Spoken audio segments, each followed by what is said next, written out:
कराची में 7,500 street criminals सरगर्म बार बार वारदातें करते हैं, मफरूर हैं या जमानतें हासिल करके आजाद हैं। एडिशनल IG कराची की ब्रीफिंग।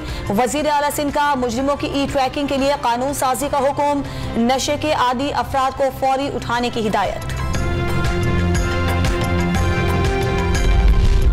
हुकूमत के पास पैसा ज्यादा आया, पेट्रोल और डीजल पर सब्सिडी बढ़ा दी। जितना ज्यादा टैक्स मिलेगा आवाम को उतना ज्यादा रिलीफ देंगे।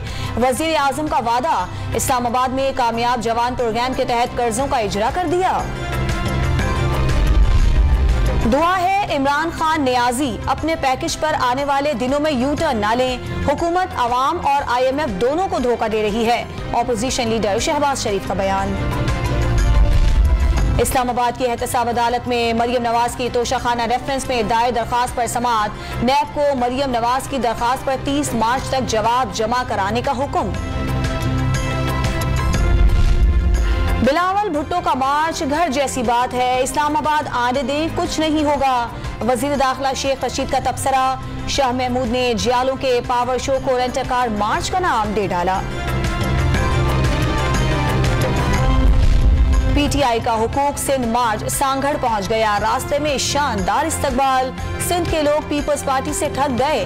सिंध में भी तब्दीली नजर आने लगी। वजीर खारजा शाह महमूद कुरैशी की प्रेस कॉन्फ्रेंस। पीपल्स पार्टी का लॉन्ग मार्च सक्खर से घोटकी के लिए रवाना। जोकरों के मार्च को सिंध के अवाम और शाह महमूद के मुरीदों ने भी मुस्तरद कर दिया। पीपल्स पार्टी से किसी का मुकाबला नहीं। वजीर इत्तला सिंध सईद गनी का वजीर खारजा को जवाब।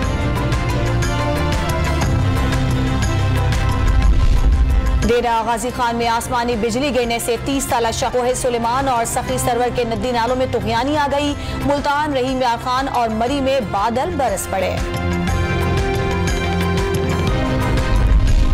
और पाकिस्तान ऑस्ट्रेलिया टेस्ट सीरीज के लिए रावलपिंडी क्रिकेट स्टेडियम में बेनौकाद ट्रॉफी की रुनुमाई।